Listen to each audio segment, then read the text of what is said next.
โอ้วันแห่งความสุขหัวข้อในมื้อนี้แม่นเปลี่ยนกะของวาระ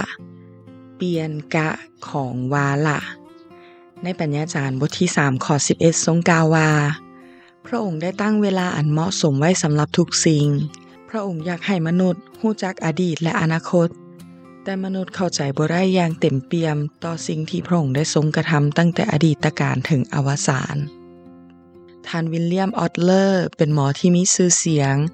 และเป็นผู้นำการจัดตั้งมหาวิทยาลัยแพทยศาสตร์ที่มีชื่อเสียงของโลก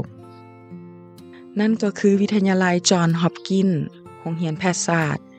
เพิ่นเป็นศาสตราจารย์ด้านรักษาพยาธิในมหาวิทยาลัยออกฟอร์ดมีผู้เขียนประวัติและผลงานของเพิ่นหนาถึง 1,466 หน้าอันใดเฮ็ดให้เพิ่นประสบผลสำเร็จครั้งหนึ่งเพิ่นให้โอวาทกับนักศึกษามหาวิทยาลัยเยลหลายคนบอกว่าเพิ่นมีสมองที่พิเศษและฉลาดหลายแต่เพิ่นตอบกลับว่าที่จริงแล้วสมองของข้อยก็คือกับคนธรรมดาแต่วิธีการแห่งความสำเร็จของข้อยแมนภายในห้องนี้มีแต่มื้อนี้และเมื่อตื่นขึ้นมาในตอนเช้าต้องขอบพระคุณพระเจ้าสำหรับอาหารในมื้อนี้ในหมอท่านนี้ใช้ชีวิตธรรมดาแต่ฉลาดล้ำเลิศแล้วเฮาใช้ชีวิตปกติแบบใดคนฉลาดจะดำเนินชีวิตตามปกติเพราะรู้ดีว่า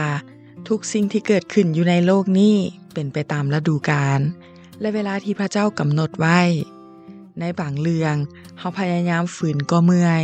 คิดหลายก็เจ็บหัวสู้กันเองก็ผิดหวังและท้อบ่มีอันใดดีขึ้นเพราะยังบ่ถึงวาระของมัน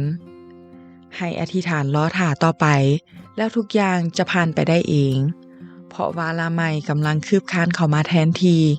ถือเสียว่าให้เวลาของวาระได้เปลี่ยนกะแต่มีวาระหนึ่งที่เฮาจะบ่ยอมให้เปลี่ยนกะก็คือวาระแห่งการแสวงหาน้ำพระทัยพระเจ้าคนมีปัญญาเชื่อใจพระเจ้าว่าในทุกสถานการณ์และทุกวาระมีสิ่งสวยงามและพระพรเสื่องอยู่เสมอถึงว่าบ่ฮู้และบ่เข้าใจว่าสิ่งที่กำลังประเสริฐหน้าอยู่นี่เพื่อหยังและย้อนหยังพระองค์ได้ตั้งเวลาอันเหมาะสมไว้สำหรับทุกสิ่งพระองค์อยากให้มนุษย์รู้จักอดีตและอนาคตแต่มนุษย์เข้าใจบ่ได้อย่างเต็มเปี่ยมต่อสิ่งที่พระองค์ได้ทรงกระทำตั้งแต่อดีตกาลถึงอวสานพระเจ้ากำลังปรับเปลี่ยนให้เกิดผลและมีความงดงามข้อคิดเฮาก็ยังคงใช้ชีวิตตามปกติและตามธรรมชาติแต่บ่ธรรมดาเพราะบ่ว่าจะเกิดอันใดขึ้นพระเจ้าจะเปลี่ยนกะให้เฮาเองในเวลาของพระเจ้า